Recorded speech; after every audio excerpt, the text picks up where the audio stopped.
Yes. Thanks. I'm Christy Johnson, most of you know me. And I'm Stuart Hart. I'm one of the behavior analysts. So I work at the high school. Okay.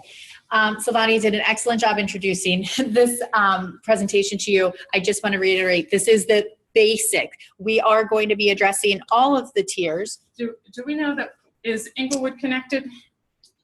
Yes. Can you hear us, Inglewood? All right, we got some arms up.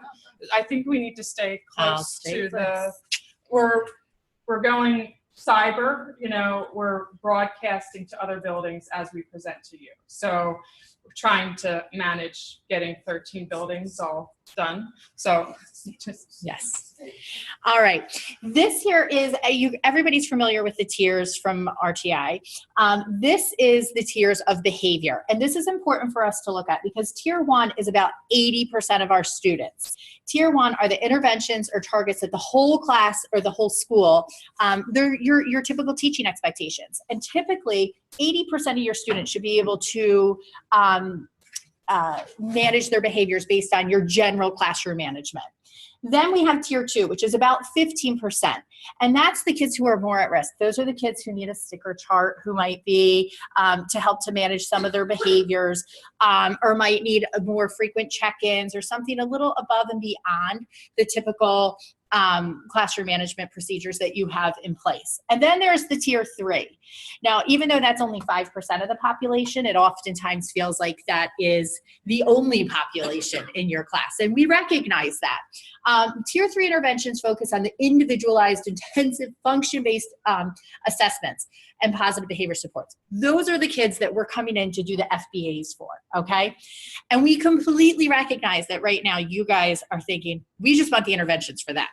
We just want the interventions for those ones, that 5% that's consuming 80% of your time, right? But in order for us to truly effectively give you all of those strategies and to get to that point, we are starting at the very foundational groundwork of procedures and pacing today, okay? Please recognize that when we first developed this training, that this was a full day training. And what we are doing is taking tier 1, which is just a third of that, and now we are breaking that down into 3 sections. So we are literally getting just 20 minutes into a training. So by the end of today, again, we're kind of just reinforcing a lot of those things that you guys have done or maybe have kind of gotten away from, and we will build upon this over all of the upcoming trainings. So today, as I said, we'll be talking about pacing, procedures, and routines.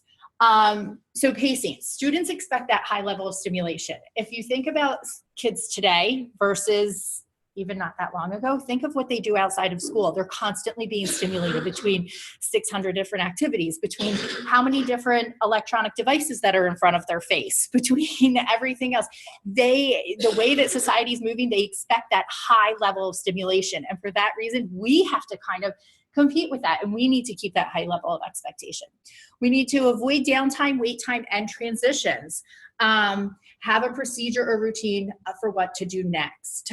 Always have something that they have to do. Never have the sit down and wait time. And I know it seems like this is just one more thing to plan for, but efficient planning and making sure that there's always some task that every student is responsible for doing will significantly decrease the amount of problem behavior that you would see in your classroom. Consider using an I'm done or now what folder. I know a lot of people do use those now, and I think the most difficult part is keeping them up to date so that there's always something there and ready for the students. Identify a whole class assignment that can be worked on independently at different rates so students always have something, again, that they can be working on. Procedures and routines. When we get called in to do FBAs, I think this is where we see a lot of the breakdown. A lot of times we think, oh, I have all my procedures and routines. I review it the first week of school. We're good. I've moved on. This is where a lot of times we see then we all kind of stray away from them. We need to bring them back in line with all of those. Make sure you have a routine for lunch lines, for bathroom use, for nurse visits, passing out and collecting materials, for transitions in and outside of the classroom, for missing homework, absences, walking in the hall, practicing emergency drills ahead of the drills occurring, teaching and getting called away from instruction, missing class due to lessons or related services, putting things away, even just organizing your desk and putting things away there. Signaling for a signal for asking questions, a routine for substitutes or guests when you get called to the door, special events and assemblies. It's as simple as throwing things away or a pencil sharpener. I know these all seem very basic. Again, when a lot of times when we're going into classrooms or we're reviewing some of the data that's being sent to us, it's these little things that are causing some of those behaviors. The students constantly getting up to sharpen their pencil. The students constantly getting up to throw something away. They're put procedures in place for everything. So there is that explicit expectation. Sue's going to jump in and review some various examples. Okay, so we took some pictures because we do know these things are in place, throughout the district. So we took some pictures, in our travels of some examples. And I'm sure you guys have many of your own. And if you have a good one that you really want to brag about, please email one of us your system, because we could upload it to the inclusion toolkit that, when the day comes and you're looking for an idea for, some problem that you're going to target, it could be something that you reference, all right? What I also like to say is, if there's any time of the day when you are pulling your hair out or you're feeling the need for an alcoholic beverage, it may be a time of day when you may need to think about adding a Tier 1 intervention in place. Because if you're feeling frustrated, your students are likely frustrated, and a way to kind of decrease that is to create a procedure around that time of day. So I know that for each of you that might be a little different, but I like to identify those things, like to make your day go smoother, your students' day go smoother. Is there a piece that you could add? All right. So some examples here. On the left, it's just a job chart, and the students' names are on the clothespins. In the middle, the stop and go to help students identify what door to open. And some of these are pulled from the middle school, so I know they may not apply so directly to you guys, like the cell phone zone free during science class. This is a big problem in the managing in the upper levels. Restroom and drink procedures.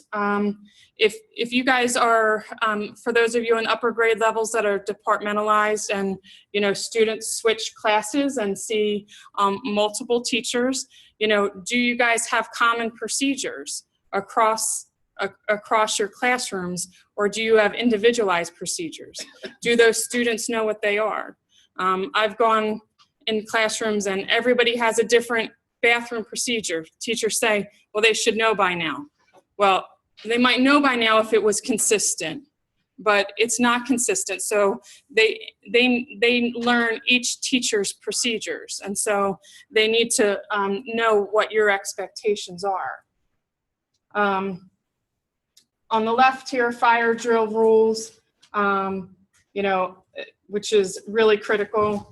In the middle is dress code. It's pictures with some examples of what is and is not appropriate.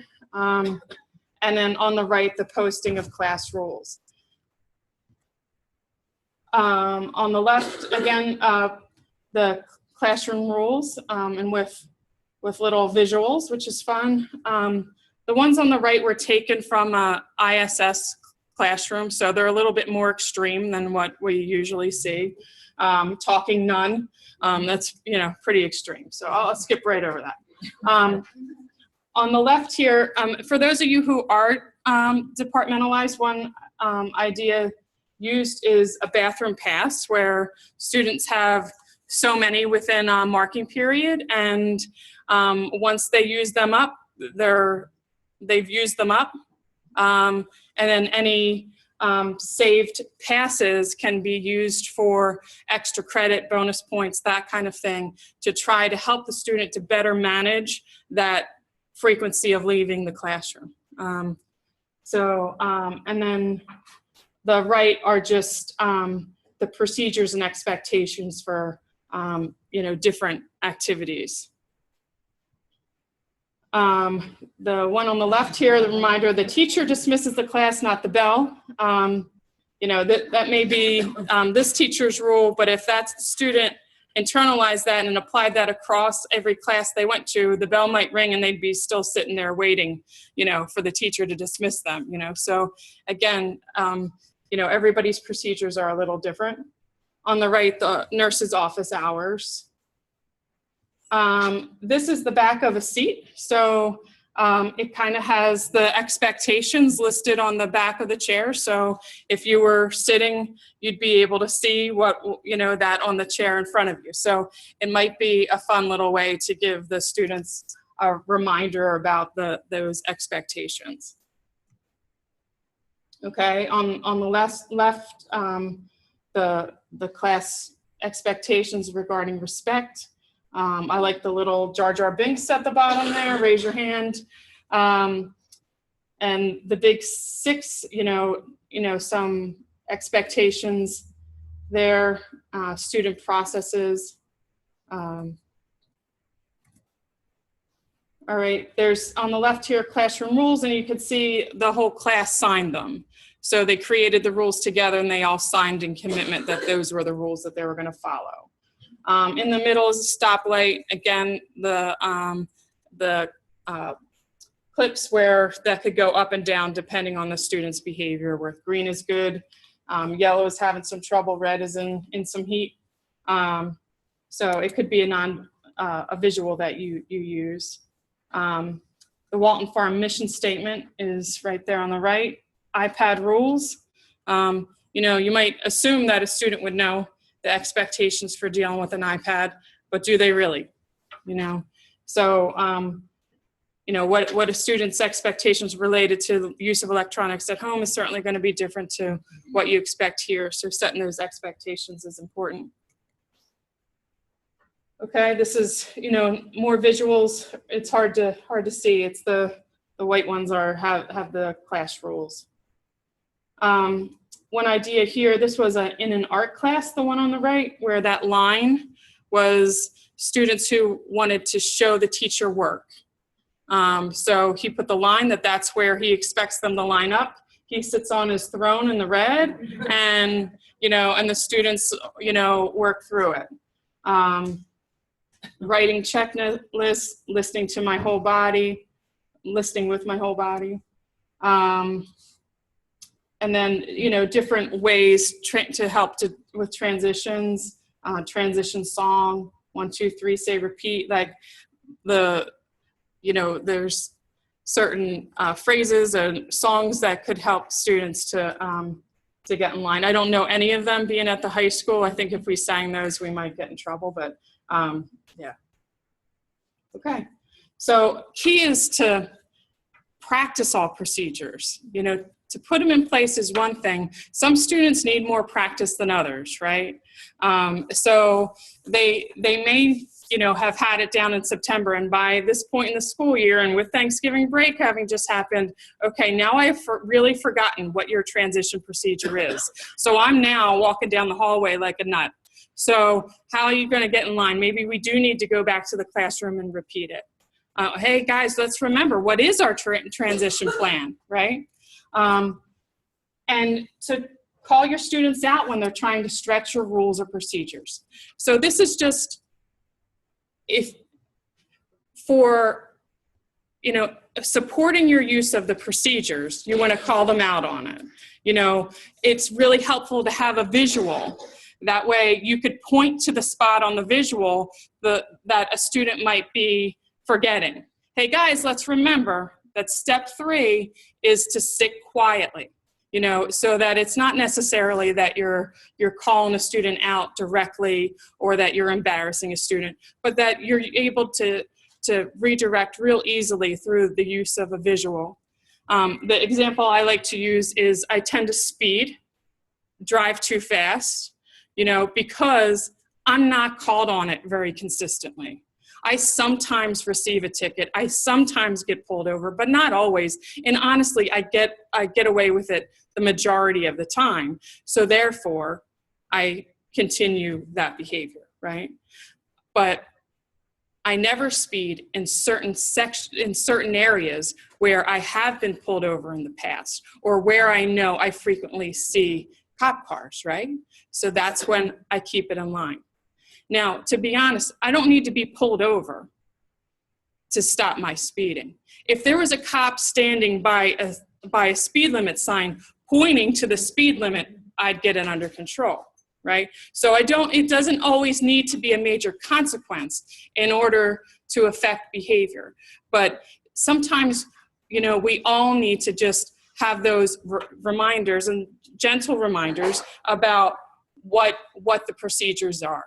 Sometimes it does require a police officer coming to my window and saying, "Excuse me, Mrs. Ahart, we need to remind you that the speed limit around here is actually 55, right? So just keep in mind, if you have a procedure you really want students to follow, you need to make sure that you're calling them out when they're not complying. So redirect students consistently to avoid the strengthening of that problem behavior. All right, so do you have anything else to add, Christy?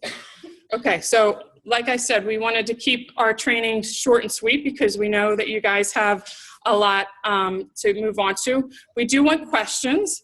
So here at Gwyn Nor, if you have questions, please write them down on the cards. We have a question, what's it called, Trina? We're at today's meet. We're taking all questions and then we'll respond to all questions. So Inglewood, if you have questions, if you could get them in on today's meet, we will respond. And please remember, this is 20 minutes of a whole day training.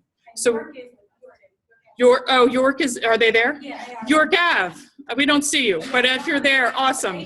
They hear us, that's awesome.